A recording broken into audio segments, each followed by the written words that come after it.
এই অনুষ্ঠানটি শ্রোতাদের জীবন গল্প ভিত্তিক অনুষ্ঠান। এই অনুষ্ঠানে শ্রোতারা স্বেচ্ছায় নিজেদের জীবনের গল্প বলেন। শ্রোতারা যা এখানে বলেন তা সরেজমিনে ইনভেস্টিগেটেড নয়, সুতরাং সেদিক থেকে বিশ্বাস অবিশ্বাস একান্তই আপনার নিজের। সম্পূর্ণ বিনোদনমূলক এই অনুষ্ঠানটি আমাদের ব্যক্তিজীবনে কখনো কখনো শিক্ষণীয় ভূমিকা রাখে। এই অনুষ্ঠানে যারা আসেন স্বেচ্ছায় অংশগ্রহণ করেন। এই অনুষ্ঠানে কনফেস করবার পরে কিংবা জীবন গল্প বলবার পরে তার ব্যক্তি ও সামাজিক জীবনে কোনো বিরূপ প্রভাব পড়লে সেটার জন্য রেডিও কর্তৃপক্ষ দায়ী নয়। আসসালামু আলাইকুম প্রিয় দর্শক এবং শ্রোতা, আশা করছি ভালো আছেন। আপনাদের সবাইকে আমন্ত্রণ জানাচ্ছি জীবন গল্পের আরো একটি এপিসোডে। আপনাদের জন্য এই অনন্য আয়োজন এবং দীর্ঘ সময় ধরে আপনারা শুনে এসছেন। আমি কথা বাড়াবো না, শুরুতে আমার সঙ্গে যিনি আছেন তার সঙ্গে একটু পরিচিত হতে চাই। কি নাম আপনার? আমার নাম হায়া। হায়া। তো ঢাকাতে কেউ আছে আপনার স্টে করার মতো? ঢাকাতে আমার আত্মীয় স্বজন আছে। ঠিক আছে, তো শুরু করেন আপনি যেখান থেকে যেভাবে বলতে ইচ্ছা করে। আমার জীবনের গল্প হলো, আমি 2017 সালে সৌদি আরবে যাই। 2017 সালে? হ্যাঁ। তখন বয়স কত আপনার? তখন আমার বয়স কত পুরোটা বলতে পারি। এখন কত? এখন তো 24। 2017 সালে আপনার বয়স তো আরো কম ছিল। হ্যাঁ। এই অল্প বয়সে সৌদি আরবে কি মানে কেন গিয়েছিলেন? গিয়েছিলাম মানে সবাই যায়, এটা আমার ভালো লাগতো। সবাই সৌদি আরবে যে জন্য আপনি সৌদি আরবে চলে গেছেন? হ্যাঁ, অনেকে দেশের বাইরে বিমানে যায়, এটা আমার খুব ভালো লাগতো। আপনি ফ্যামিলিকে জানিয়েছিলেন যে আপনি যাচ্ছেন? ফার্স্টে ফ্যামিলিকে জানাইনি। না জানিয়ে আপনি সৌদি আরবে চলে গেছেন? জানাইছি, যেমন প্রথমে তো জানাইনি, পরে যখন ফ্লাইট হবে তখন জানিয়েছি।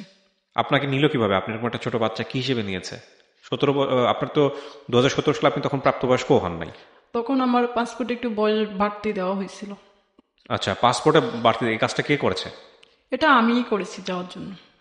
আপনি চাইলে তো পাসপোর্ট অফিসে কি নিজের বয়স বাড়াতে পারেন না? সেটা আমার এক আত্মীয়ের মাধ্যমে। কেন গিয়েছিলেন সত্যি করে বলেন তো? আমার কাছে মিথ্যা বললে সমস্যা আছে, আমি বের করে ফেলতে পারবো। মানে অন্য কোনো ইন্টেনশন ছিল? আমি গেছি বলতে আমার ভালো লাগতো, মানে দেশের বাইরে যাওয়াটা আমার খুব পছন্দ। আমি ইকুয়েশন মেলাতে পারলাম না, যাই হোক আপনি গেছেন। হ্যাঁ, তারপরে ওখানে 2 বছর থাকি। কি হিসেবে থাকেন? হাউস বিষয়ে কাজ করতাম। হাউস বিষয়ে কাজ করতেন? আচ্ছা, তারপরে আমি বাংলাদেশের ছুটিতে আসি। আসার পরে 4 মাস ওখানে গিয়ে আপনি জানাইছেন? না, তার আগে আমার ফ্যামিলি জানতো যে যাচ্ছেন আপনি সৌদি আরবে। আপনার ভাই বোন ছিল না? আমার 3 বোন, আমরা 3 ভাই। 3 বোন? আপনি সবার বড়? না, আমার বড় একটা বোন আছে, ছোট একটা আছে। আচ্ছা, তো এরকম একটা অবিবাহিত মেয়ে দেশের বাইরে চলে যাচ্ছে? তার আগেও আমার একটা বিয়ে হয়েছিল। সত্যি? ওই বয়সের আগে একটা বিয়ে হয়েছে? তখন কি আপনার সম্পর্কটা ছিল না ভেঙে গেছে? ওটা ভেঙে গেছে। ও, তখন আপনি ডিভোর্স হয়ে গেছে? হ্যাঁ, ডিভোর্স হওয়ার পরে আমি সৌদি আরবে চলে গেছেন। হ্যাঁ, তারপরে যখন আমি 2 বছর পরে বাংলাদেশে আসি, 4 মাস বাংলাদেশে থাকি। হ্যাঁ। থাকার পরে আবার সৌদি আরবে চলে যাই। আচ্ছা। 2019 সালে আমি চলে যাই সৌদি আরবে। আচ্ছা। যাওয়ার পরে আমার সাথে একজনের সাথে ফেসবুকের সাথে অ্যাড হয়? অপরিচিত যে কোনো একজন নাকি? তার পরিচিত ছিল? আরো অনেক ছিল। তারপরে ফেসবুকে যখন পরিচয় হয়, তারপরে 2 জন কথা বলি, ভালো ফ্রেন্ড। প্রথমে ফ্রেন্ড ছিলাম, তারপরে মানে ধীরে ধীরে আমরা প্রেমের সম্পর্ক গড়াইছি 2 জন। আচ্ছা। তারপর অবশেষে সেই ছেলে আমাদের বাড়িতে গেছে, আমি দেশের বাইরে থাকা অবস্থায়। ও কি বাংলাদেশে ছিল তখন? হ্যাঁ, ও বাংলাদেশে ছিল। আচ্ছা। তারপরেও আমাদের বাড়িঘর দেখে আসলো, আমার ফ্যামিলির সাথে পরিচয় হলো। তারপরে আমাকে জানিয়েছিল, আমার বাড়িতে আসার পরে আমাকে জানালো যে তার ভালো লাগছে সবকিছু, সে আমাকে বিয়ে করবে। আচ্ছা, আপনার অতীত সে জানতো যে একটা বিয়ে হয়েছিল? সব জানতো। আমার জীবনের সবকিছু আমি ওনার সাথে শেয়ার করতাম এবং বলছি। সবকিছু বলা শেষে তার ভালো লাগছে এবং আমার এগুলো শুনে তার খুব খারাপ লাগছে, সে আমাকে জানিয়েছিল। তারপরে সে এগুলা জেনে শুনে সে আমাকে মানে আমার পাশে দাঁড়াবে, সে আমাকে বলছিল। ওকে। তারপর আমার পাশে দাঁড়াইবো, সে আমাকে মোবাইল ফোনে বিয়ের অফার করে। হ্যাঁ। তো পরে আমি রাজি হই এতে। আচ্ছা, মোবাইল ফোনে বিয়ের অফার করে মোবাইল ফোনে রাজি হয়ে যান আপনি বিয়ে করার জন্য? হ্যাঁ, কারণ আমি ওটা অনেক ভালোবাসতাম। আচ্ছা, ওকে। সেও আমাকে ভালোবাসতো, আমি তাকে ভালোবাসতাম। আপনি সৌদি আরবে, সে বাংলাদেশ থেকে আপনাকে মোবাইল ফোনে বিয়ে করবে? আচ্ছা। তারপরে ইমোতে কথা হতো, তারপরে ওর নাম্বার আমার কাছে পাঠাইছে, তারপরে এইভাবে নাম্বারে মেসেঞ্জারে কথা হতো, আবার ইমোতে কথা হতো, এরকম আমাদের কথা থাকতোই। তো পরে লাস্টে আমরা মোবাইল ফোনে বিয়ে করি। মোবাইল ফোনে বিয়েটা কিভাবে হয় আমাকে একটু বলেন। মোবাইল ফোনে সে আমাকে বলছে বিয়ে করবে, তো পরে সে আমাকে জানাইছে যে অমুক দিন, মানে একটা ফাইনাল ডিসিশন নিছে, অমুক দিন বিয়ে হবে। আচ্ছা।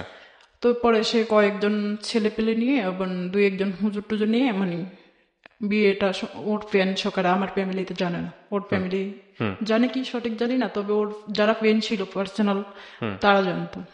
তারপরে সম্পূর্ণ বিয়ে হয় 2 লাখ টাকা কাবিনে।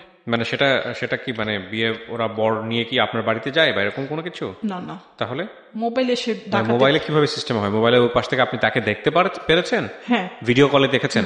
ভিডিও কলে আপনি কি অবস্থা দেখেছেন? সে মাথায় মুকুট টুকুট পরে বসেছিল? না এরকম না, সে পাঞ্জাবি পরছিল আর মাথায় একটা টুপি ছিল আর তার বন্ধুরা ছিল। আপনার ওই পাশে আপনার পক্ষের কে ছিল সৌদি আরবে? সৌদি আরবে আমার এই মালিকের বউ ছিল বা মেয়েরা ছিল। আচ্ছা, আপনারা ভিডিও কলে ছিলেন। আপনার বাবা মা ছিল এই বিয়েতে? আমার বাবা মা ছিল না, জানতো না তারা? আপনারা যে বিয়ে করতেছেন আপনি বাবা মার কাছ থেকে অনুমতিও নেন নাই? না না, কিচ্ছু জানাননি? আপনার ফার্স্ট ডিভোর্স হওয়ার কতদিন পরের এই ঘটনা? ডিভোর্স হয়েছে আমার 14 সালে। আর বিয়েটা, সেকেন্ড বিয়েটা?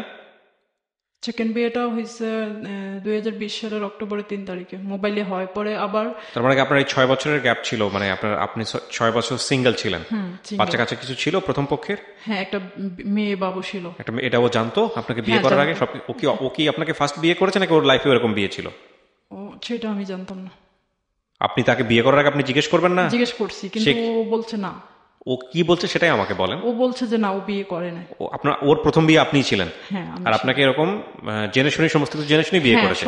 সবকিছু জানছে, এবার আমাদের বাড়িতে গেছে, যে জেনে শুনে আসছে। জেনে শুনে আসছে? তো আপনার বাড়িতে আপনি বলেন নাই কেন যে ছেলেটা আমাকে বিয়ে করতে চাচ্ছে? সমস্যা কোথায় ছিল? এটা আমি প্রথমে তো আমার ফ্যামিলিতে বললাম, যখন ও আমাদের বাড়িতে গেল তখন আমার ফ্যামিলি বলছে যে ও বিবাহিত ছিল আর ওনারা একটু অনেক বড় লোক, এটা মানে মেনে নেওয়ার মতো সম্ভব না। তো আমি বলছি সে যদি মেনে নিতে পারে তাহলে আপনাদের তো কোনো প্রবলেম না। এটা আমার ফ্যামিলি অনেকবার বাধা দিয়েছিল আমারে, তো আমি এটা মানিনি।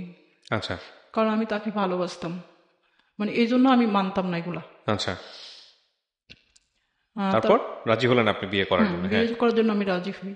ওকে। তারপরে বিয়ে হয়। তারপরে বিয়ে হওয়ার 6-7 দিন পরে আমার একটা কাগজ পাঠায় উনি। কাগজটা পাঠাইলে ওটা আমি রাখি। কি কাগজ এটা? বিয়ের কাবিন? হ্যাঁ, বিয়ের কাগজ। কয় লাখ টাকা কাবিনে হয়? 2 লাখ টাকা। 2 লাখ টাকা কাবিনে বাংলাদেশ থেকে সে কাগজ পাঠায় আপনার ঠিক? আচ্ছা, তারপর পাঠাইলে তারপরে তখন আপনাদের সামনাসামনি দেখা সাক্ষাৎ হয় নাই? সামনাসামনি হয় না, বাট আমরা ভিডিও কলে কথা বলতাম। ইমোতে? ইমোতে। ওকে। ও তারপরে আপনার বাচ্চাটা তখন কোথায়? আমার বাচ্চাটা আমার ওই হাজবেন্ডের বাড়িতে। ওর নিয়ে গেছে একটা মেয়ে বাচ্চা? ওনারা সাথে সাথে নিয়ে গেছে মেয়ে বাচ্চা। ওকে, তারপর? তারপরে যখন বিয়ে হয় তখন তো আমি সৌদি আরবে থাকি। তার কয়েকদিন পরে সে জানা আমার তার বিজনেস করে, সে আমার জানা যে সে অনেক বড় বিজনেস করে, আমি জানতাম এটা। তো সে তখন লকডাউন ছিল বাংলাদেশে, তার অনেক টাকা লাগবে, এটা অফার করলো। তো কত টাকা সেটা এখন বলছি না আমি, বাট টাকা লাগবে সে জানাইছিল, তো অনেক টাকা দিলাম তাকে। শুধু একদিন না, অনেক, মানে এরকম ধরেন আমি যতদিন ছিলাম দেশের বাইরে সম্পর্ক হওয়া পর্যন্ত তাকে টাকা দিতাম। এরকম প্রায় আমার কাছ থেকে টাকা নিত, কারণ আমি তো তাকে ভালোবাসতাম এবং আমার হাজবেন্ড, আমি সেটা ভাবতাম, টাকা দিতাম। তারপরে এরকম করতে করতে হঠাৎ করে একদিন সে আমাকে খারাপ একটা অফার করে, যে আমরা বলতে মানে ফিজিক্যালি মানে খারাপ একটা অফার করে। যে আমাকে তো বলতে হবে যে আপনার কিসের খারাপ অফার? সে তো আপনার হাজবেন্ড, সে খারাপ অফার মানে বুঝলাম না। মানে হাজবেন্ড, তাকে ভিডিও কলে আসতে হবে এবং কিছু করতে হবে তার সাথে। তো এটা আপনার হাজবেন্ড, সে খারাপ অফার কিভাবে হয় এটা? না, তো এটা আমি মেনে নিতে পারতেছি না। বলে কি জন্য? কারণ আমি বাংলাদেশে আসিনি, এখনো আমার সাথে দেখা সাক্ষাৎ হয়নি। সে তো আপনার হাজবেন্ড। হ্যাঁ, সে চাইলে এটা পারে, কিন্তু পারে অবশ্যই, এটা আমি কিন্তু মেনে নিতে পারতেছি না। আপনি তাকে কি বলেন? আমি বলছি যে আজকে না বা কালকে, এরকম মানে আপনি অ্যাভয়েড করেন? আচ্ছা, হ্যাঁ, তারপর? শুধু এরকম ঘুরাইতেছি। তো একটা না আমাকে আমার সাথে যোগাযোগ 26 দিন বন্ধ করে দেয়, আমি বন্ধ করে দিই। আপনি বন্ধ করে দেন যোগাযোগ? হ্যাঁ। মানে বিয়ের কাবিন নামা ঠাকুর সব কিছু হওয়ার পরে আপনি যোগাযোগ বন্ধ করে দেন? হ্যাঁ, যোগাযোগটা বন্ধ করে দিই, যে আমি বাংলাদেশে আসা ছাড়া এগুলো আমার পক্ষে সম্ভব হবে না। আর বাংলাদেশে যাওয়ার পরে সবাই জেনে শুনে তারপরে আমি যাবো, তারপরে সবকিছু, এরকমটা আমি জানাই। তাহলে বিয়েটা করলেন কেন? সবাইকে জেনেই বিয়ে করতেন? হ্যাঁ, সবাইকে জানিয়ে বিয়েটা করিনি, তখন হয়তো বা আমার ফ্যামিলি মেনে নিবে না। আমি একটা জিনিস বুঝতে পারছি না, যে প্রথম কথা হচ্ছে যে আপনি ছেলেটাকে তো বাংলাদেশে এসে তো সবাইকে জানাবেন আপনি বলছেন। হ্যাঁ। তো সেই সবাইকে জানানোর অর্থটা কি? মানে সেই যদি কেউ নাই মানে, আমার যুক্তিতে আসেন, যদি কেউ নাই মানে তখন আপনি কি করতেন? তখন হয়তো বা তার দোষ দিতাম, যে তুমি তো তোমার ফ্যামিলি সম্পর্কে জানো। আমি একটা জিনিস বুঝতে পারছি, এটা হলো যে আপনি সবাইকে জানাতে চাচ্ছেন, সবাই যদি আপনার ক্ষেত্রে গুরুত্বপূর্ণ হয়ে থাকে তাহলে সবাইকে না জানিয়ে আপনি বিয়েটা করলেন কেন? কারণ কেউ বিয়ে দিবে না আপনাকে ওনার সাথে, তাই তো? তাহলে আবার সেই সবাইকে জানানোর দোহাই কেন দিতেছেন? তার ভাই আমার সাথে, একটা ভাই আমার সাথে যোগাযোগ করছিল ওখানে থাকা অবস্থায়। হ্যাঁ। বলার পরে ওনার ভাই অনেক ভয়টা দেখাইতো আমারে। কি ভয় দেখাইতো? ভয় দেখাইতো তারা কখনো মেনে নিবে না, তার বাইরে অন্য জায়গায় বিয়ে করবে, মানে আমার মতো একটা কাজের মেয়েকে তারা এটা করবে না, যে কারণে আপনি এই ধরনের সম্পর্কে যেতে স্বস্তি বোধ করতেছিলেন না, হ্যাঁ। যে যদি কোনো একটা ক্ষতি করে ফেলে বা কিছু একটা হয়। ওকে, ফাইন, লজিক আছে, হ্যাঁ বলেন তারপর। তারপরে মানে এরকম যোগাযোগ বন্ধ করে দিই, তো আবার হুট করে সে আবার ফোন দেয়, যোগাযোগ করে। করার পরে এখন আমার বলে যে ঠিক আছে তুমি যেহেতু এটা পারবা না তাহলে বাংলাদেশে চলে আসো। তো আমি বলছি আমি তো হঠাৎ করে যাইতে পারব না চাইলে, এটা বিদেশ, বুঝতে হবে। পরে আমি ঠিক আছে আমার মালিকের সাথে কথা বলি, যদি আমাকে ছুটি দেয় তারা তো জানে আমার বিয়ে হয়েছে, তাহলে আমি চলে যাব। তো কেছে ঠিক আছে জানাও। পরে আমি সাথে সাথে ফোন কেটে আমার মালিককে জানাইলাম যে আমি বাংলাদেশে যাব ছুটিতে। তখন ওনারা আমারে বলতেছে না ছুটি দিবে না আপাতত, তখন সামনে রমজান ঈদ, কিন্তু সামনে রমজান আছে। তো আমার বলছে তুমি রমজানের পরে যাই, এখন যেতে পারবা না। আমি বলছি না আমার যেতে হবে। পরে আমার হাজবেন্ডকে এটা বলার পরে আমার হাজবেন্ড মানে না, বলতেছে না তুমি আসতেই হবে।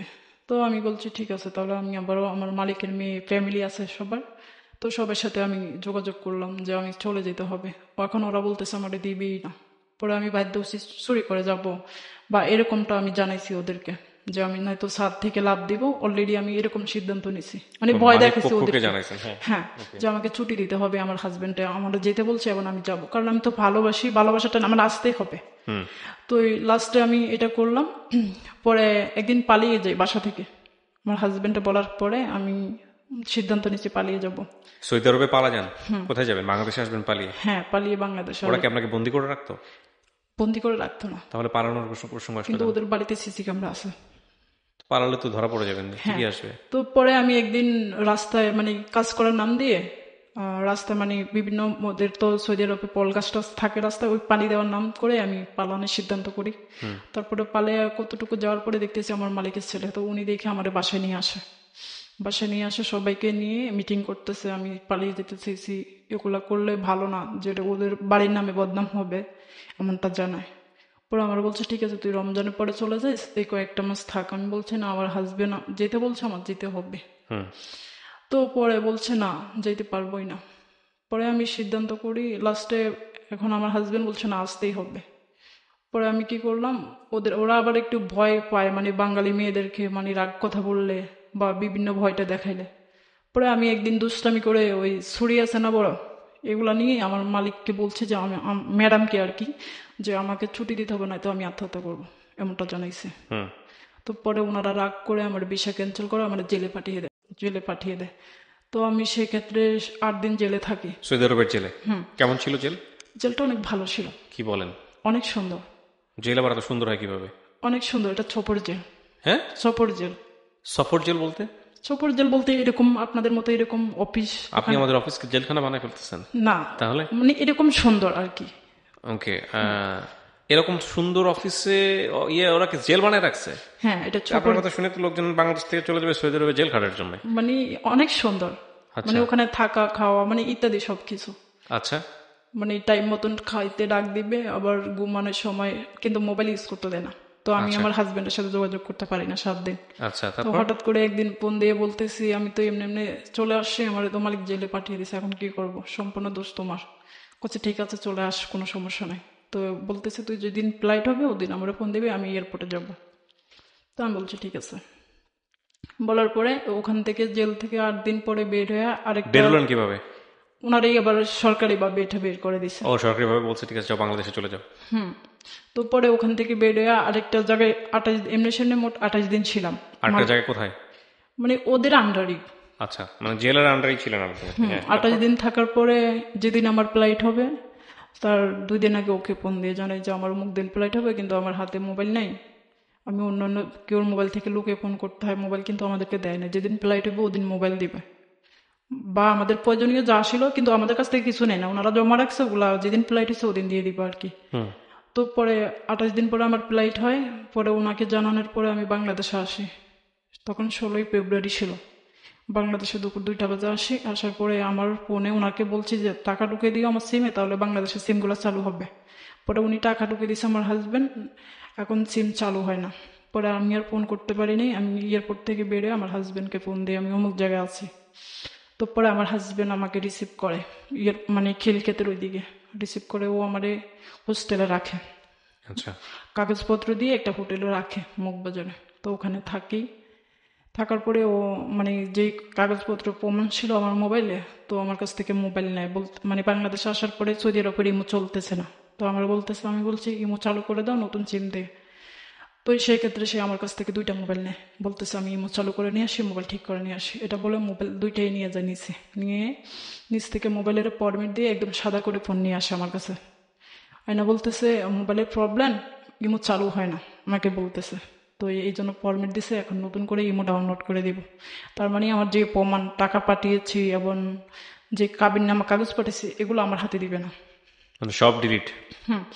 তো আমি পুরো বলছি কাগজপত্র এগুলো তো আমার লাগবে, বলছে তোমারে পরে দিব। তো আমি বলছি আচ্ছা ঠিক আছে, আমি তো ওকে বিশ্বাস করতাম।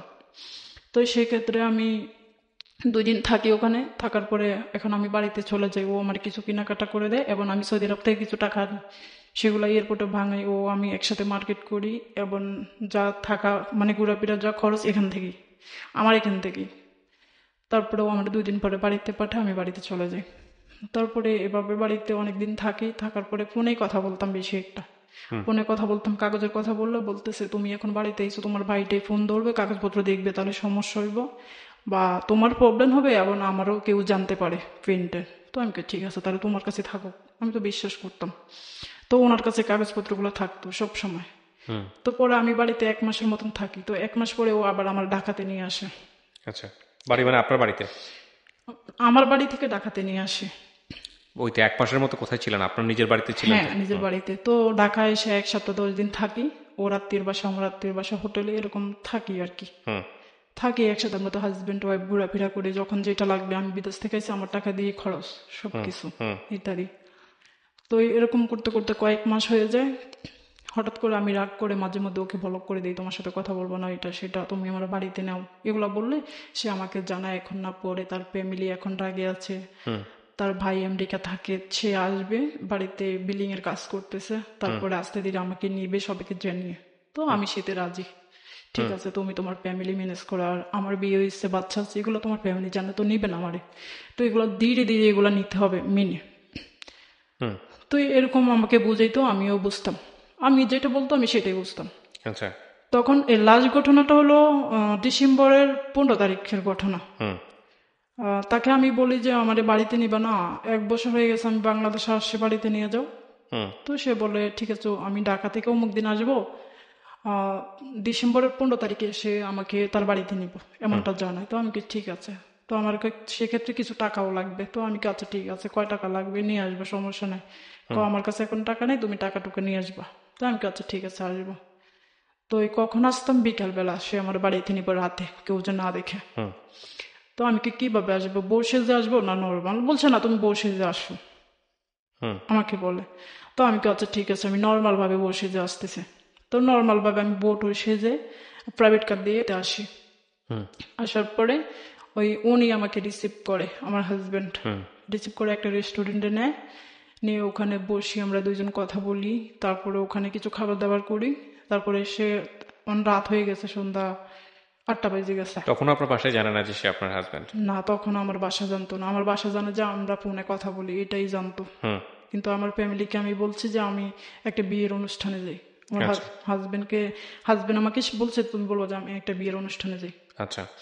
তো আমি এটা বলছি, বলার পরে রেস্টুরেন্টে খাওয়া দাওয়া শেষে এখন আমি বলি রাত হয়ে গেছে, চলো বাড়িতে এখন যাই। পরে ও বলতেছে না তোমার তো বাড়িতে নিব না। আমি কি কেন? বললো তোমার আজকে বাড়িতে নিব না, 2-3 দিন পরে নিবো, আজকে হোটেলে থাকবো। আমি কি না, হোটেলে থাকবো না, আমার শরীর ভালো না। তো এসে বলছে টাকা নিয়ে আসছো? আমি কি হ্যাঁ আসছি। তাহলে টাকা দাও, আমরা কিছু মার্কেট করি। তো আচ্ছা, আমি তো ওকে বিশ্বাস করতাম, টাকা দিলাম কিছু মার্কেট করার জন্য। পরে আমার তুমি বাড়িতে চলে যাও, তুমি একদিন দিনে এসো, রাতের বেলা তোমার নিব না। তো আমি কই কেন, আমি বাড়িতে যাব না। বলছে না চলে যাও, তুমি 2 দিন বা 3 দিন পর আবার আসবা। তো আমি কই তাহলে তুমি কমিটমেন্ট করো যে আমরা অমুক দিন বাড়িতে নিবা। বলছে ঠিক আছে। কমিটমেন্ট করলো, সে আমারে শনিবারে বাড়িতে নিবে। এটা হলো বুধবারের ঘটনা, তো শনিবারে নিবে আমারে। পরে আমি চলে যাই বাড়িতে, রাত 10টার সময় আমার প্রাইভেট কারে করে আবার বাড়িতে পাঠিয়ে দেয়, চলে যাই আমি বাড়িতে। যাওয়ার পরে আমি এখন রাগ করে আছি, ওর সাথে কথা বলতেছি না। পরে ও আমাকে আবার ফোন দিয়ে মানে সবকিছু বুঝাইতেছে, আসো কোনো সমস্যা না, একদিন আসো তোমার সত্যি সত্যি বাড়িতে নিবো, এবার আর কোনো অভিনয় হবে না, আচ্ছা আসতে সাথে কিছু টাকাও নিয়ে আইসো। আমি তো আচ্ছা ঠিক আছে নিয়ে আসবো। তোমার তো এরকম বিশ্বাস করতে ও কিছু করতো না? ও জানতাম যে বিজনেস করতো, পরে জানি যে ও বারবার টাকা নেয় কেন আপনার কাছ থেকে?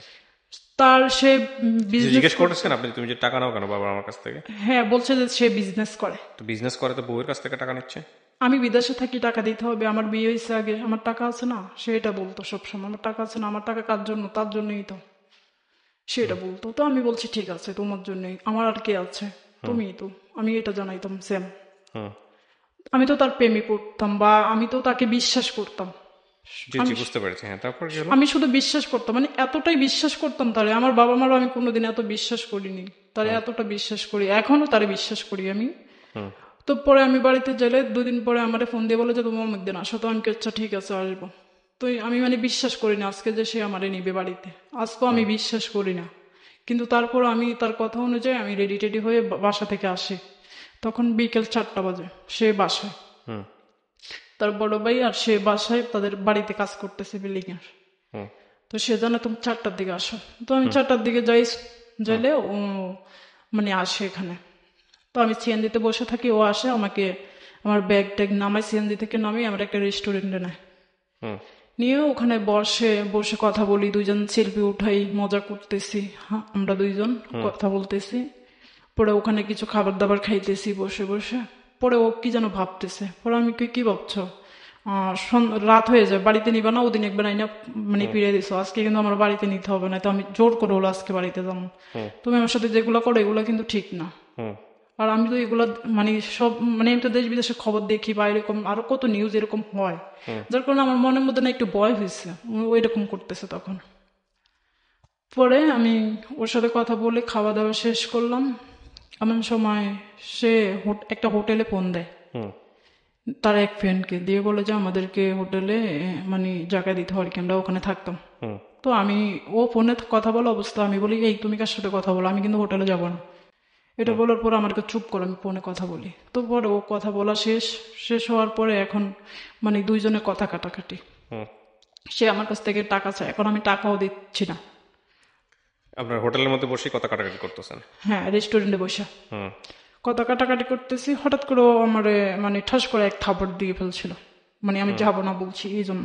হুম, তখন আমি আরো রেগে যাই, রেগে যাই, আমি চলে আসতে চাই ওখান থেকে বেড়ে, হুম, চলে আসতে চাইলে ও আমাকে ধরে রাখে, আচ্ছা। ধরে রাখে। এবং আমি ওই শাড়ি টাড়ি পরা ছিলাম সেদিন, কিন্তু বাড়িতে নিবে একদম টোটালি Preparation নিয়ে বসে যে, আসছেন, হ্যাঁ। একদম বসে যে আসলাম। তো পরে এখন আমি ওখান থেকে বেরিয়ে আসি, ও আমার শাড়ি ধরে রাখছে এবং ব্যাগ ট্যাগ ধরে রাখছে, আমার আসতে দেয় না। এই ফাঁকে দিয়ে সে তার অনেকগুলা ফ্যানকে ফোন দিছিল যে আমি পাগলামি করতেছি। তো ফোন দেওয়ার পরে ওনারা বলছে আমরা আসতেছি, ধরে রাখ, মানে আমরা ধরে রাখতো। তার মানে ওর কিছু প্রমাণ আমার মোবাইলটাতে আবারও আছে। আচ্ছা, কি প্রমাণ ছিল? সেই প্রমাণটা হলো কাবিননামা হুম, ফটোকপির একটা অংশ হুম, আমার কাছে ছিল।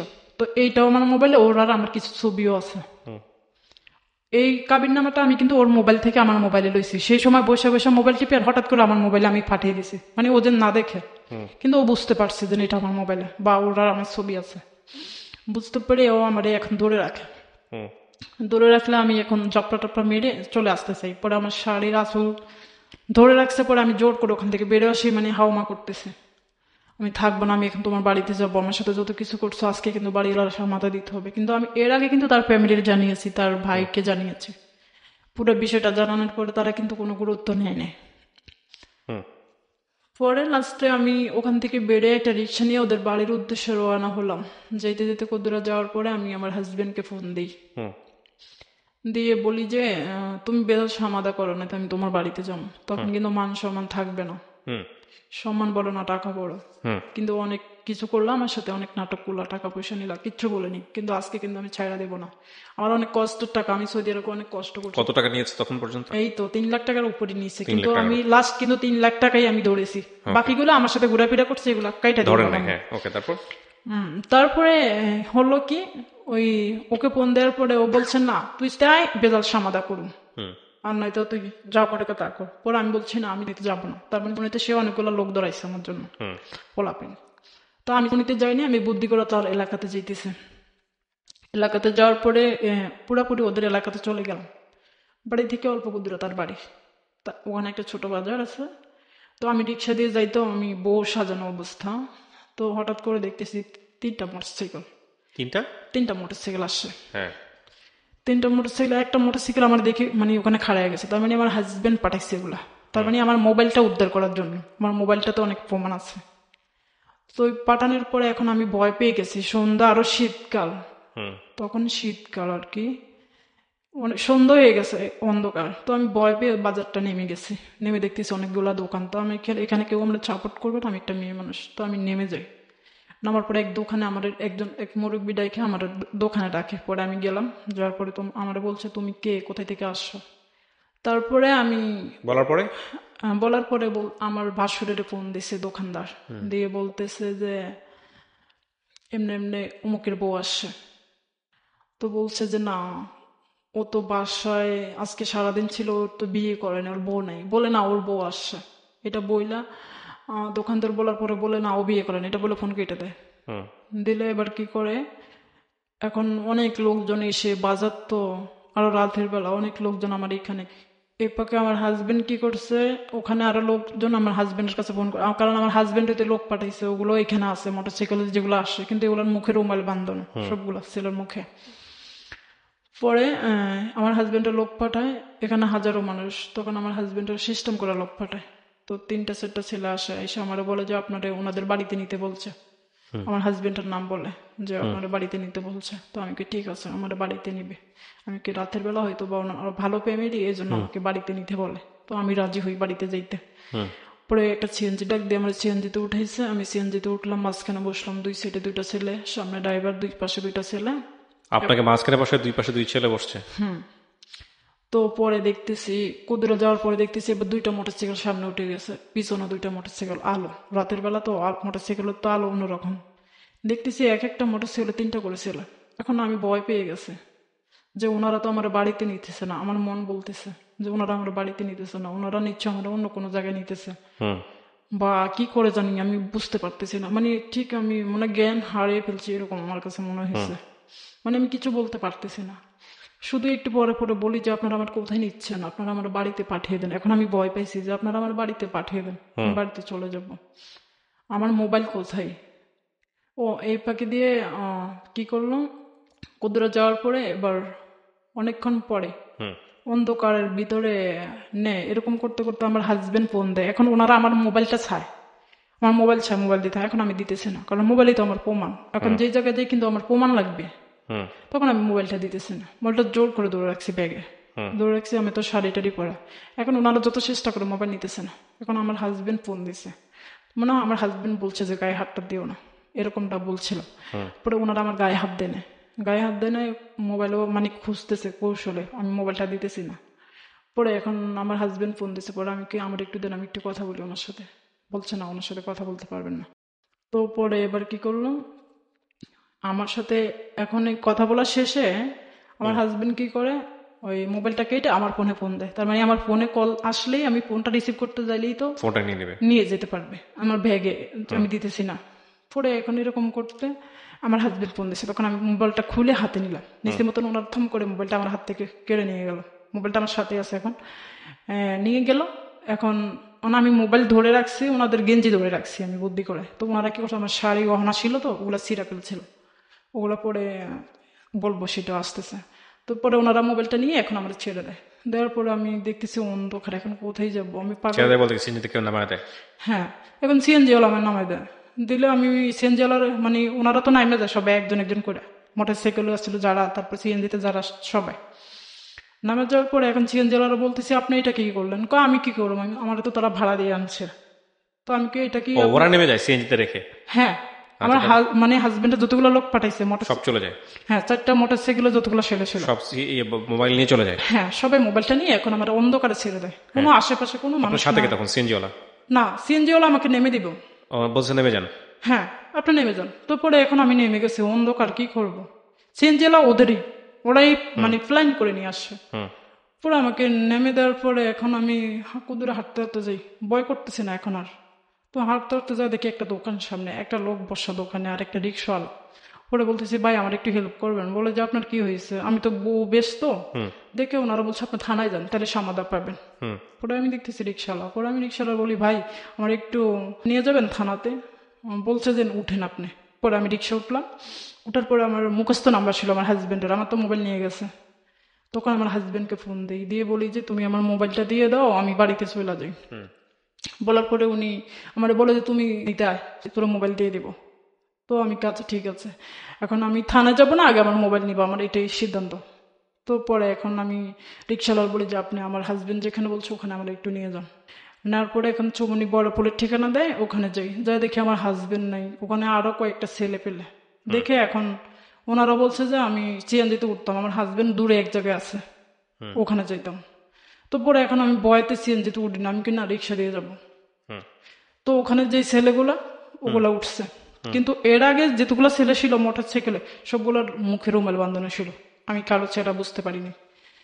পরে এখন রিক্সা দিয়ে যাইতে যাইতে ওই একটা ছেলে আমার পাশে বসছিল, আর সামনে রিক্সার ড্রাইভার, আর সামনে আবারও 2টা মোটরসাইকেল, পিছনে 2টা মোটরসাইকেল। কিন্তু তখন রাত 11টা বেজে গেছে, আরো ঠান্ডা, সবাই তো নিরিবিলি হয়ে গেছে, আর দেশ গ্রাম। পরে কি করলো, এখন আমারে নিয়ে যায়, এখন অনেকে আমারে প্রশ্ন করে আপু কি হয়েছে আপনার সাথে। পরে আমি বলি যে ভাই আমার সাথে এমনি এমনি বিয়ে হয়েছে, ও আমার কাছ থেকে টাকা নিয়েছে, আজকে বাড়িতে নেওয়ার কথা আমারে নেয় না, আমার সাথে এরকম এরকম করতেছে। ওনারা মানে আমার এগুলো শুনতেছে, রিক্সাওয়ালা শুনতেছে। পরে আমার অনেক দূর এক জায়গায় নিয়ে যায়, তো আমার হাজবেন্ড ওখানে অনেকগুলা ছেলে পেলে। তারপরে ওনারা আমার এক মহিলা নাম্বারে বাসা নেয়, তখন রাত 11:30 বাজে। নেওয়ার পরে যায় দেখি ওখানে অনেকগুলো ছেলে, কিন্তু কোনো মহিলা মানুষ নাই, আমার হাজবেন্ডও নেই। আমি এখন আরো ভয় পেলাম। ওই রিক্সাওয়ালা কিন্তু এগুলো শুনলো, রিক্সাওয়ালা কিন্তু ওইখানে আমার মহিলা নাম্বারে বাসা নামাইয়ে দিয়ে আসলো। দিয়ে আসার পরে উনি যাই দেখি আমার হাজবেন্ডও নাই, রিক্সাওয়ালা চলে আসলো। আসার পরে 1 ঘন্টা হয়ে যায়, দেখতেছি একটা মহিলা আছে, মহিলা নাম্বারে বাসা নিছে, ওটা মহিলা নাম্বারে বাসা। পরে আমার হাজবেন্ড আসছে 1 ঘন্টা পরে, আমার মোবাইলটা নিয়ে আসছে, আমার হাজবেন্ড আসছে, ফোন দিতে দিতে আসে না, পরে আসলো। আসার পরে মহিলা নাম্বারে বাসা আমার হাজবেন্ড বসলো, আমি বসলাম, আরো 10-12 জন ছেলে বসলো। বসে আমার বক্তব্য শুনলো, আমার হাজবেন্ডের বক্তব্য শুনলো। শোনার পর আমারও বলতেছে মোবাইলে আজকাল বিয়ে হয় না, এগুলো আপনার সাথে যা করছে অভিনয়, আপনি মাফ করে দেন, ওনার ক্ষমা করে দেন, এগুলো ও ভালোবেসে দুষ্টামি করছে আপনার মন রক্ষা করার জন্য, এগুলো আমারে বলতেছে। তো আমি এগুলো শুনে আমি না অবাক হয়ে গেলাম, কি বলতেছেন আপনারা উল্টো পুল্টা। আমার হাজবেন্ড বলছে হ্যাঁ ওরা না যা বলছে তা সত্যি। পরে এখন মহিলা নম্বরে কয় যা হয়েছে তো হয়েছে, এখন তুমি বাড়িতে চলে যাও, তোমার মোবাইল দিয়ে দিস চলে যাও। তো পরে এখন আমার মোবাইল দিছে, দেওয়ার পরে মোবাইলটা হাতে নিয়ে দেখি একটা নাম্বারও নেই, পুরো মোবাইলটা সাদা। দেখে এখন আমি আরো বেশি মানে খারাপ লাগে আমার কাছে, যে এখন তো আমার কোনো প্রমাণও নেই, আমি কি করব, কোথায় যাব, এমনটা সিদ্ধান্ত করলাম মনে মনে। পরে এখন মহিলা নাম্বার বলছে তুমি বাড়িতে চলে যাও, ছেলেরও বলে তুমি, আমি কি নয় যাবো না, ও আমার হাজবেন্ড, ওর সাথে আমার বিয়ে হয়েছে, আমি যাবো না।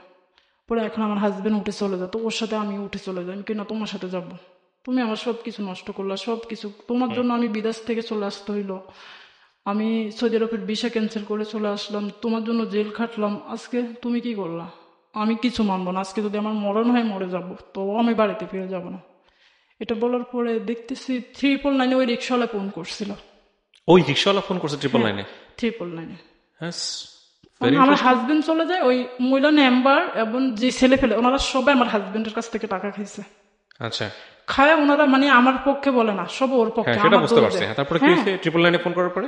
এখন মানে ওনারা আমারে প্রাইভেট কার ধরায় আমারে বাড়িতে পাঠিয়ে দেবেন, কইছি না বাড়িতে যাব না, আপনারা আমারে প্রয়োজনে একটা হোটেলে রাখেন রাতের জন্য, আমি ওখানে থাকবো, সকালে বাড়িতে যাবো। আমি একটা মেয়ে মানুষ, এত রাত বাড়িতে যাম কি করে, সম্ভবই না। আর ও আমার হাজবেন্ড নাহলে বুঝতে পেরেছি আমি। তারপরে কি 999 ফোন দেওয়ার পরে কি হচ্ছে এটা বলেন। এখন 999 ফোন দেওয়ার পরে 3 জন দারোগা আসলো ঘটনাস্থলে, এসে দেখে আমার হাজবেন্ড চলে যেতে চায়, মানে পাড়াপাড়ি করতেছে। এখন আমিও জানি না 999 ফোন দিয়েছে, ও জানে না। কিন্তু পুলিশ আসার পরে এখন এসে দারোগায় ওরে প্রশ্ন করে তুমি কই থেকে আসলা, আমারে জিজ্ঞেস করে। পরে হঠাৎ করে ওনারা আমাদের ছবি উঠাইতেছে দারোগা, উঠানোর পরে আমারে প্রশ্ন করে, ওনারে প্রশ্ন করে, তারপরে মহিলা নাম্বারে জিজ্ঞেস করে, আবার পোলা পেনেরে উঠানে নিয়ে জিজ্ঞেস করে কি হইলো। পরে ওনারা সব কিছু প্রমাণ দেখলো। তারপরে দারোগা এসে আমার মোবাইলটা দেখলো, আমার মোবাইল সাদা কেন, ওরে প্রশ্ন করে মোবাইল নিচ্ছে কি জন্য, ওকে আমি নিয়ে নিই, আমার বাতিজা নিয়েছিল। বলছে তুমি না বলো, তোমার বাতিজা কি করে জানে তোমার বউ আজকে তোমার বাড়িতে আসে, বলতে আসে তুমি আবার কি করে লোক পাঠাইলা। তো ওখানে 3টা মোটরসাইকেল ছিল, ছেলেপেলে ছিল। আমার বক্তব্য শুনতেছে দারোগা, ওর বক্তব্য শুনছে। শোনার পরে বলছে তুমি এখন বিয়ে করবা মেয়েটারে, যদি আগের বিয়েটাও অস্বীকারই করে এখন বিয়ে করতে হবে। এখন আমার হাজবেন্ড রাজি হয় না, বিয়ে করবে না, একদম মানা করে। সে বলে কনস্পায়ার করে আমাকে মেরে ফেলেন, তারপরে বিয়ে করবে না। তো দারোগা ওরে মানে রাগ টাগ করলো যে তাহলে তুমি মেয়েটারে নিয়ে আসলে কি জন্য, উঠানে নিয়ে জিজ্ঞেস করে মেয়েটারে বিদেশ থেকে আনলে কি জন্য, এরপরে মেয়ের সাথে এত নাটক করলে কি জন্য। তো ওনারা মানে এরকম করতে করতে ওনারা প্রায় 12টা আসে, রাত 3টা পর্যন্ত ছিল। তারপর আমার হাজবেন্ড রাজি হয় না। মানে ওখানে শুধু আমি একা, সব আমার হাজবেন্ডের পক্ষে, দারোগারা আসে তারপরেই তো। তারপরে হওয়ার পরে কি করলো, আমার হাজবেন্ডকে এবং যারা ছিল ওখানে 10-12 জন ছেলেকে 3টা মোটরসাইকেল সকাল রাত 3টায় থানায় নিয়ে চলে যায় আমার হাজবেন্ড সকালে। যাওয়ার পরে এখন আমাদের মহিলা নাম্বারের দায়িত্ব রেখে যায়, সকালে বলছে আমি যাইতাম থানায়, তারপরে সকালে যাওয়া হওয়ার হবে ওখানে। এখানে কিন্তু আমার গার্ডিয়ান তখনও জানতো না। পরে কি করলো, সকাল 9টা বাজে 7টার সময় ওই থানা থেকে আপনি বুঝলেন কখন যে এটা রিক্সাওয়ালা ফোন দিয়েছে? তখন বুঝতে পারছি থানা যাওয়ার পরে।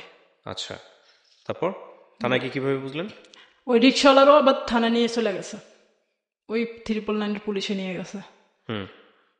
তারপরে সকাল 7টা বাজে আমার একটা ফোন আসে থানা থেকে, মানে ওই আমার হাজবেন্ডের লগের ফ্রেন্ড যারা মানে ছিল, যারা আমার অ্যাটাক করছিল, তারা একটা ফোন দিয়ে বলে যে আপনি থানায় আসেন, আপনাকে বিয়ে করবে ও। তো আমি বলছি ঠিক আছে আমি আসবো। তো আমার হাজবেন্ডের সাথে আমি 1 মিনিট কথা বলছি যে কেমন আছো তুমি, এমনটা। তাকে আমি তো ভালোবাসতাম, জেলে তো আমি ইচ্ছা করে তাকে পাঠাইনি, তার দোষে সে গেছে। তো এটা আমার কাছে খারাপ লাগছে। আমিও তখন যখন রাতে ও পুলিশ নিয়ে যায় তখন আমি বলছি আমিও যাব, আমি থাকবো না, আমিও জেলে যাবো। ও যখন জেল খাটতে হবে তখন আমিও খাটবো, তখন আমাকে নেয় না, পুলিশ থুয়ে যায়। তো সকালে আমি থানায় যাই, মহিলা নম্বরে যাই, ও মহিলা নম্বরে ভাই আসছে সিএনজি নিয়ে, সকালে আমাকে থানায় নিয়ে যাবে। তখন আমাকে বলে আপনি, ওনারা কিছু টাকা দিবে, এগুলো নিয়ে আপনি বাড়িতে চলে যান। তার মানে মহিলা নম্বরের ভাই আমার হাজবেন্ডের পক্ষ নিয়েছে। পরে এখন বলতেছে ওনারা 1 লক্ষ টাকা দিয়ে যদি থানা জিডি করে বা থানা কন্ট্যাক্ট করে আপনি কি করবেন, আপনি কিছু টাকা পয়সা দিলে আপনি চলে যান, ওনারা থানা কন্ট্যাক্ট করে ফেলছে, আপনি কিছু করতে পারবেন না, ওনাদের অনেক ক্ষমতা। আমার বলছে আমার হাজবেন্ডের অনেক ক্ষমতা। পরে আমি বলছি, আমি কিছু বলি না, আমি থানায় চলে, আমি কিছু আচ্ছা ঠিক আছে থানায় যাই, তারপরে যাওয়া হবে। তারপরে আমি থানায় যাই, ও আসে একটু পরে, ওকে দারোগায় ডাকে। তারপর আমার বক্তব্য, ওর বক্তব্য শোনে। শোনার পরে আমার একটা রুমে পাঠিয়ে দেয়, আরেকটা রুমে পাঠিয়ে দিয়ে ওর গার্ডিয়ানের সাথে ওসি দারোগা ওনারা বিয়ে ফাইনাল করে যে বিয়েটা এখন করতে হবে, না করলে সরকারবাদী মামলা হবে, তারা আমার যে সম্মানহানি করছে এটার জন্য। তো এই পরে তারা মানে দারোগার সাথে মোটামুটি কম টাকা কাবিন করে আমার বিয়ে হবে এমনটা জানাইছে। তো আমি এতে মানে আমি প্রথমে বুঝতে পারিনি, পরে বুঝতে পারলাম। পরে আমরা অন্য একটা রুম থেকে আনে ডাইকা, ফার্স্টে পাঠিয়ে দিয়ে কথা বলে, তারপরে আমার শ্বশুরবাড়ির লোকজনের সাথে কথা বলে, বলার পরে আমার ডাইকে আনার পরে বলতেছে বিকেল 5টা বাজে বিয়ে হবে, তুমি বাড়িতে চলে যাবা, বিয়ের পরে বাড়িতে চলে যাবা, কাবিন হবে 2 লাখ টাকা, এখন তোমার আমরা নিব না। আমার বাসর বলে এবং দারোগা ওখানে, ওসি ওখানে, ওনারা বলতেছে, ওসি বলে ঠিক আছে ওনাদের একটা সম্মান আছে, তুমি বাড়িতে চলে যাও। তো আমি কই না 2 লাখ টাকা কাবিন হবে না, আমি এটা মানছি না। আগে কাবিন কত ছিল, আগে 2 লাখ টাকা ছিল। আমি বলছি তাহলে এটা হবে। তো আমি বলছি আচ্ছা ঠিক আছে এটাই হবে। দেখতেছি এটা না হলে আমার বিয়েটা হচ্ছে না এখন ওপেন, মানে এখন আগে তো কেউ জানতো না, এখন যেহেতু জানছে সবাই জানে, কাবিনটা হয়ে যাক তাহলে। যেহেতু সে আগেটা অস্বীকার করে ফেলছে, আগের বিয়েটা হলো, বিয়ে হলো। হ্যাঁ, পরে 2 লাখ টাকা কাবিনে বিকেলে বিয়ে সম্পন্ন হয়। আচ্ছা, হওয়ার পরে আমি কি করি হলো, এই কাগজ আছে আপনার কাছে? হ্যাঁ। ওকে। পরে বিয়ে হওয়ার পরে আমার বাড়ি চলে আসেন? ও চলে যায়, আমিও বাড়িতে চলে আসি। তারপর আসার পরে ওনারা আমার সাথে কোনো যোগাযোগ করে না, তার ফ্যামিলি বা কেউ যোগাযোগ করে না, আমার হাজবেন্ডও করে না। এবং আপনি থানায় যেতেন, কি পুলিশের কাছে বলতেন? হ্যাঁ বলছি। পরে ওখানে আমি আমার হাজবেন্ডকে ফোন দিলে আমার হাজবেন্ড ব্লক করে দেয় আমার। তারপরে কেউ যোগাযোগ করে না, 6-7 দিন হয়ে যায়। তো হঠাৎ করে আমার বাসরকে একদিন আমি নাম্বার সংগ্রহ করে ফোন দিই, দিয়ে ভালো টালো আসেনি জিজ্ঞেস করি। করার পরে ওনারা মানে ওনাদের পক্ষ থেকে জানা যায় তারা আমারে নিবে না, তার মানে সরকারবাদী মামলা হবে, এই জন্য তারা আমারে বিয়ে করছে, এখন ডিভোর্স দিয়ে দিবে। এমনটা শুনে আমি মানে আরো ভেঙে পড়ছি যে এখন বিয়ে হয়েছে, এখন তো প্রমাণ আছে সবকিছু, এখন নিবে না কি জন্য। এতদিন নাই তো প্রমাণ আমার কাছে ছিল না, ওদের কাছে ছিল। ও মিথ্যা বিয়ে করছে বা যেটাই করছে আমার সাথে অভিনয়, এটা মনে হয় ওর অভিনয় ছিল, এটাই আমার কাছে মনে হয়েছিল। তখন আমি বুঝতে পারছি যে ও আসলে আগে যেটা বিয়ে করছে এটা অভিনয় ছিল তার। সে বিয়েটা অস্বীকার করছে মোবাইলের, পরের বিয়েটা এখন স্বীকার করে কিন্তু এখন মেনে নিচ্ছে না। তখন আমি না আরো বেশি ভেঙে পড়লাম। তারপরে আমি কি করলাম, আমি বিয়ের 7 দিন পরে কাবিননামাটা উঠে আমার বুদ্ধি মতন আমি ওদের বাড়িতে চলে যাই। যাওয়ার পরে প্রথমে তো ওদের ঘরে ঢুকে গেছি আমি। ঢোকার পরে সবাই যার সাথে যেরকম আচরণ করা ওরকম ছিলাম। তারপরে ওনারা একটু পরে দেখতেছে ওনাদের বাড়িতে খালি ছেলেপেলেরা আসতেই থাকে। ওই যে ছেলেগুলো আমার অ্যাটাক করছে সেগুলো আসতেছে। এখন বড় বড় প্রভাবশালী নিয়ে আসে, থানায় ফোন দিছে ওনারা। থানায় ফোন দিয়ে বলছে আমি চলে আসছি। তো দারোগা বলছে নাকি ওনাদেরকে যে অন্য জায়গায় ভোট হয়েছে ওনারা আসতে পারে না, এটা জানাইছে আমারে। জানানোর পরে পরে এখন আমার বলছে আমি চলে যেতাম, এখানে থাকতাম না, আমার হাজবেন্ড নাই। কিন্তু আমার হাজবেন্ডের সাথে তারা যোগাযোগ করে, তারা কথা বলে। এখন আমার হাজবেন্ড বলছে আমার বাড়িতে রাখতো না। তারপরে অনেক ছেলেরা আসে বিভিন্ন কথা বলে আমারে। আমি তো তাদের বাড়ির বউ, আমার সাথে যে আচরণ করছে এগুলো কিন্তু ঠিক করে না, আমার কাছে মনে হয়েছিল। তো আমার কাছে খারাপ লাগছে, কিন্তু আমার এতটা ধৈর্য ছিল না। তারপর আমি অনেক ধৈর্য ধরে ছিলাম, কারণ আমি ওখানে 6 ঘন্টার মতন ছিলাম। তারপরে এখন রাত 10টা বেজে গেছে, এখন দেখতেছি বড় বড় প্রভাবশালী আসতেছে। চলে আসছেন আপনি ওখান থেকে, তাই তো? না, ওখানে এখন আছি আমি। ওখানে আপনি এখনো আছেন? আপনার হাজবেন্ডের বাড়িতে এখনো আছেন? হ্যাঁ। তারপর আপনি গল্প রেডিওতে বলতে আসছেন? না, এখন নাই তো। তাহলে সেদিন 6 ঘন্টা আমি জাস্ট প্রশ্ন করে আপনাকে উত্তর দেন। আপনি ডিভোর্স দিয়েছেন না দেন না? এখনো দিইনি। এখনো ডিভোর্স দেন নাই? পরে কি মামলা করেছেন তার এগেইনস্টে? হ্যাঁ, করেছি। মামলা কিসের জন্য করেছেন? মামলা করেছি সংসার করার জন্য? হ্যাঁ, মামলা করে সংসার হয়? কিন্তু তারা আমার এটা পরিস্থিতি শিকার হয়ে আমার মামলাটা করতে হয়েছে। বলে কি জন্য, তারা যে সময় আমি মামলাটা করেছি আমি মামলাটা আপনি কি চাচ্ছেন এখন? সংসার করতে চাচ্ছেন? আমি সংসারটা করতে। আপনি আমাকে জাস্ট একটা উদাহরণ দেন। আপনি তো বুঝদার মানুষ, 24 বছর বয়স আপনার, না? মামলা করে কারোর সাথে সংসার করা যায়? মামলা করে কোনো ছেলেকে বা কোনো মেয়েকে রাজি করানো যায় যে তুমি আমার সাথে মেনে চলে সংসার করবা? এটা হয়? কাউকে ভয় দেখিয়ে তার মন পাওয়া যায়? ভয় দেখি না, ঘৃণা পাওয়া যাবে, করুণা পাওয়া যাবে। প্লিজ আমি বলি, তারপরে মানে মামলাটা আপনার বলার কোনো দরকারই তো নাই। আপনি আর কি করেছেন না করেছেন আমি সেই জায়গায় যেতেই চাচ্ছি না। আমি শুধু একটা জিনিস আপনার কাছ থেকে অ্যান্সার চাই।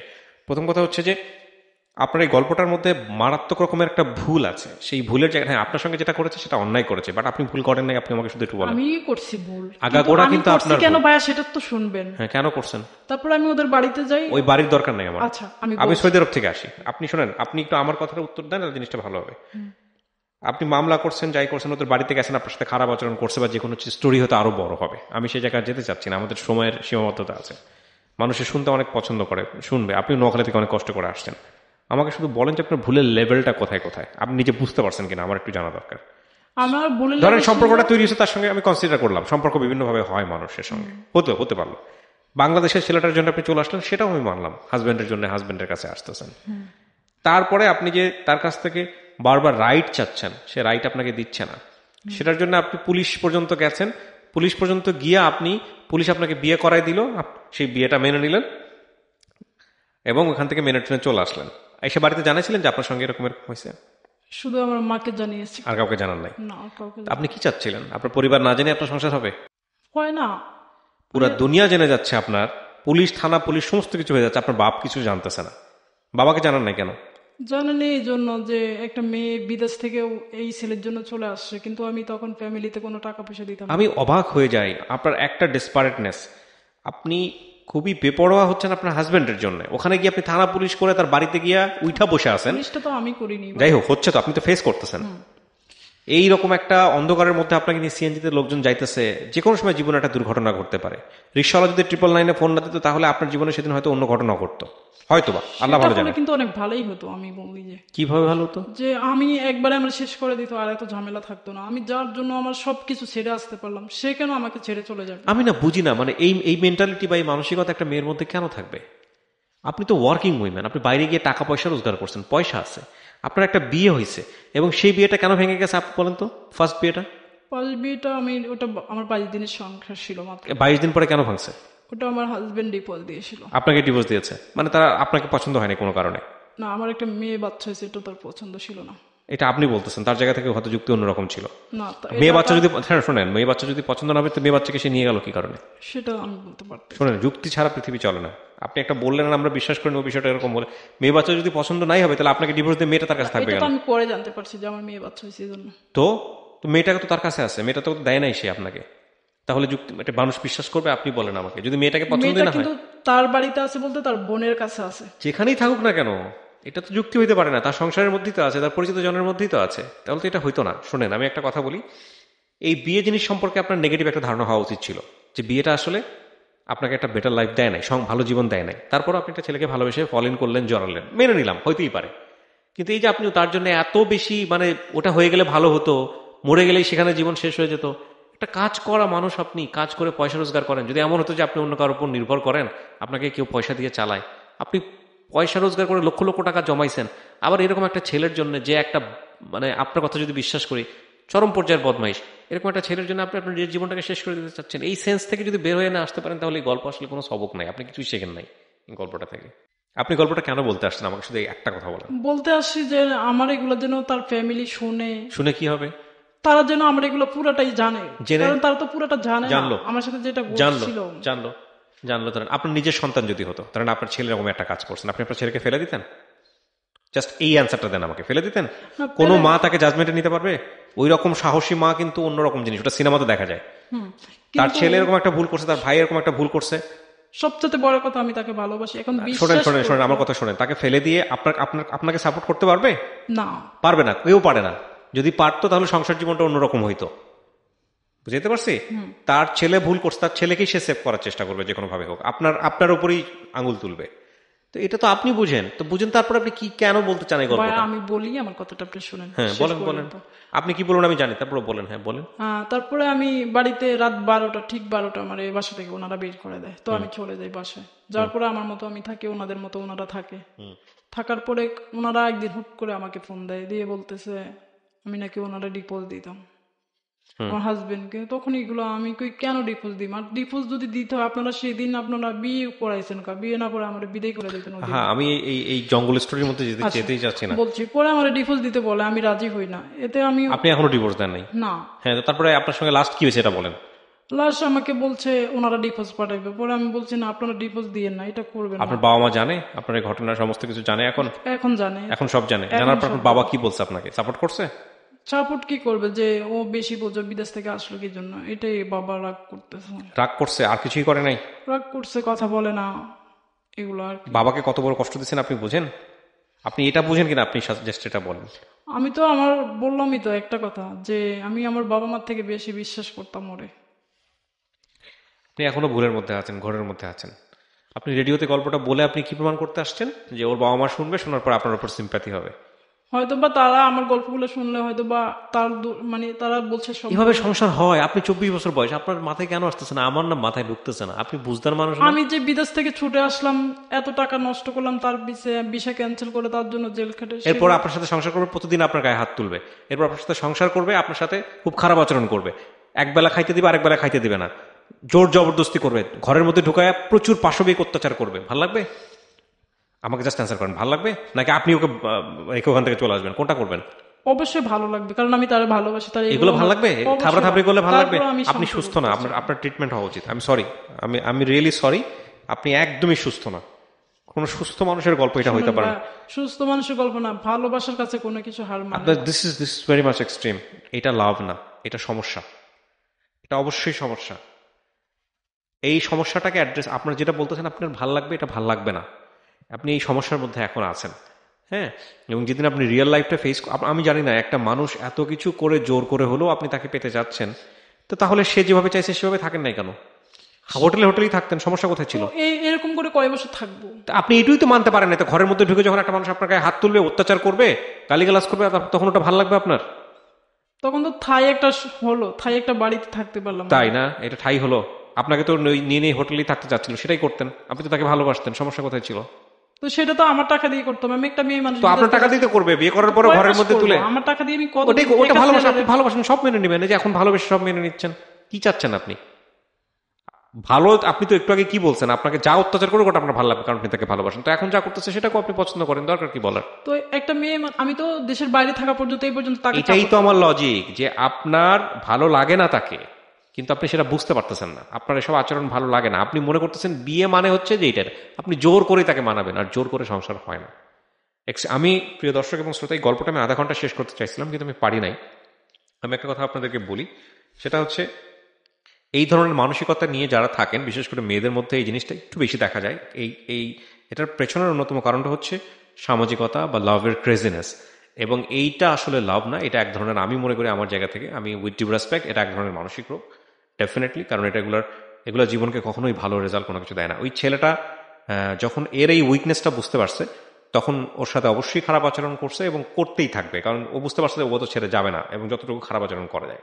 আর দ্বিতীয় কথা হচ্ছে যে ওরও একটা ক্রেজিনেস গ্রো করে গেছে যে কত খারাপ আচরণ করতে পারে, থানা পুলিশ সবকিছু করে ফেলছি, এটা শেষ পর্যন্ত দেখতে চাই। বাট সংসার জীবনটা এভাবে হয় না, এবং এটার শেষটা যত দ্রুত হবে, গল্প শুনে যেটা মনে হয়েছে ততই ভালো, শুভস্য শীঘ্রম।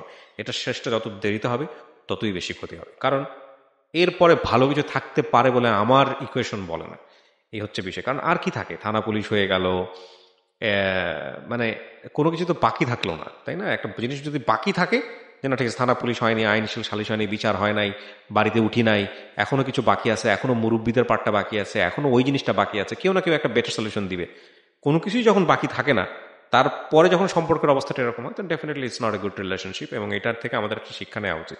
প্রথম কথা হচ্ছে, বিয়ের ব্যাপারে সবসময় একটা কথা বলি, মানে এগুলো সমস্ত কিছুই গল্প শুনে শুনে থেকে বলা, অভিজ্ঞতা থেকে বলা, বিয়েটা আসলে শুধুমাত্র মনের বন্ধন নয়, আমি রিপিট করি আবারও, মনের বন্ধন নয়, এটা একটা পারিবারিক বন্ধন, এবং এটা শুধুমাত্র ইমোশনাল থিং নয়, বরং এইটা অনেক বড় একটা রেসপন্সিবিলিটি। সারা জীবন সেটা ক্যারি করার মতো মন মানসিকতা এবং অ্যাটিটিউড দুই পক্ষ থেকে আছে কিনা সেটা জেনেই এই সিদ্ধান্ত নেওয়া উচিত। নইলে রিলিজিয়াসলি বলা হয়েছে রোজা থাকো, অথবা বলা, আমি যদি রিলিজিয়নের বাইরে এসে যদি বলি, তাহলে আমি বলবো যে no, if you are not fit then don't drive. এই হচ্ছে বিষয়। আপনি ভালো থাকেন, আপনার জন্য আমি দোয়া করি। আপনার এতটুকু গল্পই এনাফ। তবে আমি আপনাকে চাইবো যে আপনি ঠান্ডা মাথায় চিন্তা করে দেখবেন যে আপনি নিজের সাথে নিজে অন্যায় করতেছেন কিনা। God, this is not love, this is one kind of craziness. পড়াশোনা করেছেন নিশ্চয়ই, কতদূর? কিন্তু থানা পুলিশ তো আমি করিনি। কতদূর সেটা ইম্পর্টেন্ট না, থানা পুলিশ আরও আগে করা উচিত ছিল, সৌদি আরব থেকে করে ওকে পুলিশে দিয়ে দেওয়া উচিত ছিল। যাই হোক, আপনি এখন বলেন আপনি পড়াশোনা করেছেন, ক্লাস 7-এ পড়ছি। আপনি আবার বিদেশে চলে যান, পয়সা ইনকাম করেন, নিজের পায়ে দাঁড়ান। তারপরও আমি আরো 3টা ভিসা ক্যান্সেল করছি, আমাকে যেতে দেয় না। 3টা না, আপনি আরো 30টা ভিসা ক্যান্সেল করবেন আপনি এখন যে অবস্থার মধ্যে আছেন, এবং আপনার জীবনটাকেও শেষ করে দেবে। কারো কাছে এত বেশি নত হতে হয় না, যার কাছে আপনার ভ্যালুই নাই, তার কাছে আপনি মাটির সামনে মাটির মতো করে মিশে গেছেন। আমি ডেফিনেটলি ওই ছেলেটাকে যদি নিয়ে আজকে পেতাম এখানে, তাকে যদি বলতে দিতাম, আপনার বিরুদ্ধে হয়তো 100টা কমপ্লেন বলতো। বাট এত কিছুর পরও আপনি যে ওকে ভালোবাসেন, এটা যদি সত্য হয়ে থাকে, যা যা করছে আপনার সঙ্গে বা যা হয়েছে, তাহলে এটা একটা ক্রাইম, এটা একটা বড় ধরনের অপরাধ, এবং এই অপরাধে আমি মনে করি আপনার আইনের সাহায্য নেওয়া উচিত, এবং খুব স্ট্রংলি সেটাকে। আমি তো লাস্ট নিয়েছি আইনের সাহায্য। ওকে জেলে পড়তে পারছেন? কোনো মামলা করছেন? কোর্টে মামলা করছে। কি মামলা করেছেন? নারী নির্যাতন? সেটা নারী নির্যাতন যৌতুকের মামলা, যে আমার কাছ থেকে যে টাকা নিয়েছে সেটার বিরুদ্ধে একটা মামলা করেছি। এবং এই মামলার রেজাল্ট কি দাঁড়াইছে? হ্যাঁ, তারা কোর্টে আসছে, হাজিরা দিচ্ছে, হাজিরা দিয়ে গেছে, সামনে দাঁড়িয়ে গেছে, সামনে দাঁড়িয়ে আছে, তার মানে মামলাটা চলমান থাকবে। শুধু আমি একটা কথা তার মুখ থেকে জানতে চাইতাম, যে সবসময় আমার সাথে যে কমিটমেন্টটা করতো সেটা রাখতো। তো সে লাস্টে আমার সাথে এই কমিটমেন্টটা করছে, সে কখন আমরা ছেড়ে যাবে না। তো আমি শুধু এই জন্য বলতেছে মামলা তুলে নাও। হ্যাঁ, মামলা তুলে নেওয়ার কথা বলছে কিনা এটা বলেন, বলছে কি বলে নাই? আমার হাজবেন্ড, তার ফ্যামিলি বলছে। তার ফ্যামিলি বলছে না যে তোমাকে ছেড়ে কখনো যাবে না, মামলাটা তুলে নাও, বলছে এটা? আপনি মুখে বলেন, হু করলে তো হবে না, বলছে এটা? হ্যাঁ, বলছে যে তোমরা মামলা উঠে পেলো, তুমি এটা সমাধা করে ফেলো। আচ্ছা, তো মামলা আপনি তুলে ফেলছেন? না, আমি বলছি যে আমার হাজবেন্ড আমার সাথে একটু কথা বলুক। কথা বলে আপনাকে যদি বলে মামলা তুলে ফেলো, আপনি মামলা সে তুলে যদি ফেলবেন? বলে যে আমি তোরে রাখবো না বা তোর সাথে সংসার করবো না, তুই মামলা উঠা। আমি সত্যি তার মানে ওই কথাটার অপেক্ষা, সে তো আমাকে কথা দিয়েছিল কখনো ছেড়ে যাবে না। আমি শুধু তার মুখ থেকে এটাই শুনতে চাইছি, সে যদি এটা বলে সত্যি সত্যি আমি সেটাই করব। কিন্তু তাকে আমি বিশ্বাস করে ভালোবেসে বিদেশ থেকে ছুটে আসতে পারলাম, সে কেন পারলো না? আমি সরি, আমি আর কন্টিনিউ করতে পারছি না। হ্যাঁ, আপনি অনেক ভালো থাকবেন, এবং আপনার এই যে বিষয়টা বা যে অবস্থার মধ্যে আছেন, সেখান থেকে আসলে একজন, আমি মনে করি একজন মনোরোগ বিশেষজ্ঞের পরামর্শ নেওয়া উচিত। ঠিক আছে? This is extreme. আমি তার জন্য সবকিছু ছেড়ে আসতে পারলাম, সে কেন আমাকে ছেড়ে চলে যাবে? সে তার জায়গা থেকে অনেক বেশি ইকুয়েটিভ ছিল, সে জানে যে আপনার সাথে কেন এগুলো সে এটা করলে আমার সাথে করলো কি জন্য? আমি তো তার সাথে অন্যায় করিনি। কেউ আসলে কারোর সাথে কিছু করে না, পুরো পৃথিবীটাকে আপনি সাজিয়ে ফেলতে পারবেন না কালকের মধ্যে। এটাই এখন একটা ছেলে এসে যদি আপনাকে আপনি বলেন তো আপনি বাপের পারমিশন ছাড়া কেন বিয়ে করছিলেন? আপনি এটা বলেন। আপনি ভুল করছেন, আপনার ভুলগুলো দেখেন না, আপনি শুধু ছেলেটার ভুল কেন দেখতেছেন? আপনি বাপের পারমিশন ছাড়া কেন বিয়ে করলেন? আমি ওর ভুল দেখছি। শেষ করি, আপনি বাবার পারমিশন ছাড়া বিয়ে করছেন কি করেননি? আপনার বাবা বেঁচে আছে? হ্যাঁ আচ্ছা। তো এই ভুলটা কেন করছেন? আপনার বাংলাদেশে আসছেন, আপনি ওর বাড়িতে গেছেন, ওর সঙ্গে আপনি স্টে করতেছেন, ওর বাড়ি পর্যন্ত চলে গেছেন, থানা পুলিশ করেছেন, আপনার পরিবারে আপনি জানেনই নাই, কেন করছেন এগুলো? করছি, আমি তাকে ভালোবাসি, সে যেটা বলছে আমি সেটাই মেনে নিতে এভরিথিং বাধ্য। Is fair, love and war, but আপনি যদি সেই জায়গা থেকে আপনি যা ইচ্ছা তাই করতে পারেন, আপনি প্রাপ্তবয়স্ক, বাট তাহলে তার কিছু বলার থাকে না। But this is very injustice মনে করি, নিজের সাথে ইনজাস্টিস করা হয়েছে। প্রিয় দর্শক এবং শ্রোতা, এরকম গল্প আমরা আপনার জীবনে হোক সেটা চাই না, কারণ প্রত্যেকটা মানুষই খুব ইম্পর্টেন্ট, এবং আপনার যদি কারোর সঙ্গে বসবাস করতেই হয়, সেখানে যদি ইম্পর্টেন্সই না থাকে, তাহলে আপনি তার সঙ্গে কেন থাকবেন সেই যুক্তিটা ক্লিয়ার থাকা উচিত। যদি এটা হয় যে বাচ্চা কাচ্চার জন্য আপনি স্যাক্রিফাইস করছেন, যদি এটা হয় যে না আপনার সন্তানদের জন্য আপনার এই স্যাক্রিফাইসটা করা উচিত, যদি এটা হয় যে না অন্য কোনো পার্সপেক্টিভ আছে যে আপনি মানুষের সঙ্গে সুখী না কিন্তু আপনার সন্তানদের কথা চিন্তা করে আপনি স্টে করছেন, তাহলে একটা লজিক থাকে। কিন্তু নিজের জীবনটাকে স্পয়েল করে দিয়ে, যে মানুষের কাছে কোনো ভ্যালু নাই, এত মূল্যবান জীবন সৃষ্টিকর্তা আমাদেরকে দুনিয়াতে পাঠালেন, তার পায়ের কাছে সঁপে দিলাম এবং সে যেমন ইচ্ছে তেমনি ফুটবল খেললো, তাহলে আমি মনে করি যিনি এই কাজটা করছেন তিনিই প্রথম অপরাধী। অনেক ভালো থাকুন, আজকের মতো এখানেই শেষ করছি।